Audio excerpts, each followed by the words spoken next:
Hello everyone, welcome back to my channel. Today we are diving into something we all use but not everyone uses correctly: punctuation marks. Stick around because by the end of this video you will be a punctuation pro. Let's get started. Okay, what is the difference between let's eat kids and let's eat kids? Can you guess? Just a tiny comma. Punctuation might be small, but it plays a big role in communication. In this video, we will look at some common punctuation marks and how they keep our writing clear and correct. Punctuation marks are symbols we use to separate sentences and their parts. They help make our meaning clear. Without punctuation marks, our writing would be a confusing mess. Just imagine you sent someone a message having a particular meaning in mind, but by the time the person reads the message, he or she gets a different meaning completely. It's either your punctuations were wrong or there were no punctuations at all. Let's take a quick example. Read what is on the screen.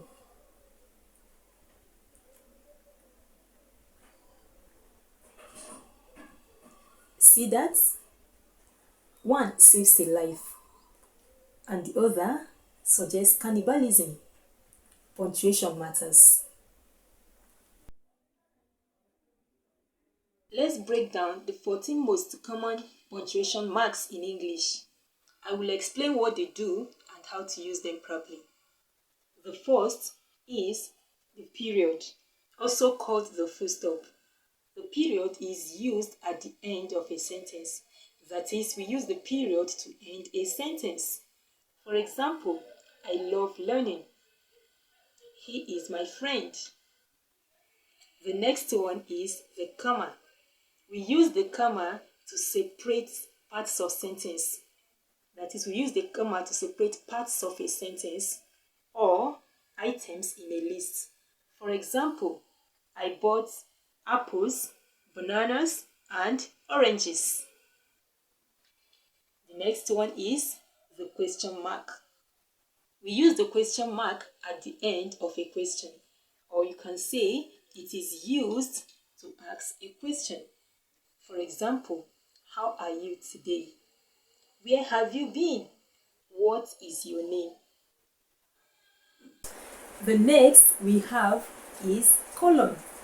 The colon is used to introduce a list, explanation, or quotation.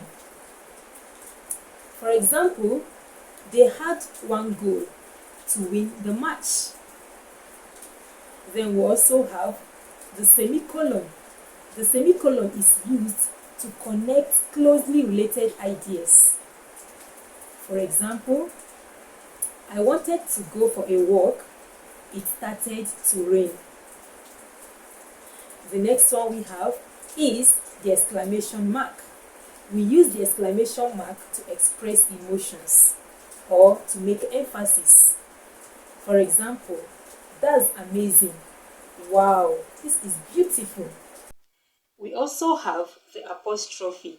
The apostrophe is used to show possession or create contraction. For example, this is my mother's bag. Shows possession. It wasn't my fault. Creates contraction. Mother's bag. Possession. Wasn't my fault. Contraction. Then we also have the hyphen. The hyphen is used to join words. For example, this is a well-known fact. This is a well-known fact. We used the hyphen to join the word well and known. Well-known facts. We also have the dash. The dash creates a pause or adds emphasis. For example, she was the best friend and the worst enemy. Then we have the quotation mark. The quotation mark encloses direct speech or quotation. He said, "I will be right back." That's an example. For example, for a quotation mark, he said, "I will be right back."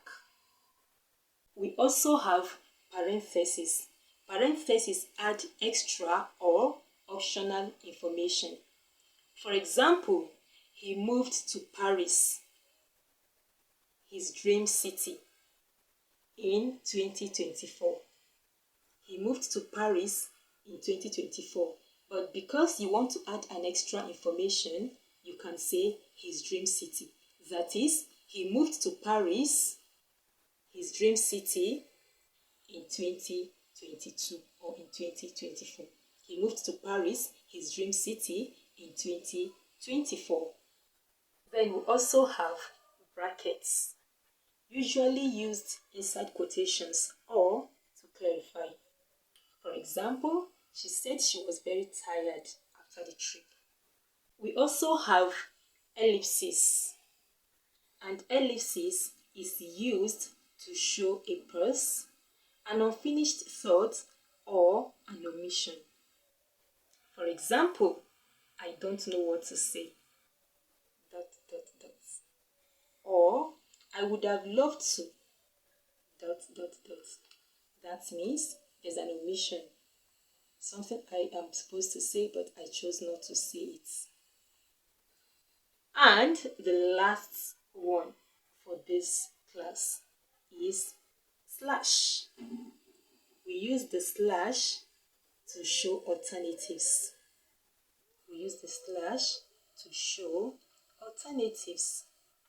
For example, please press yes or no. Let's quickly look at a few common punctuation mistakes and how to avoid them.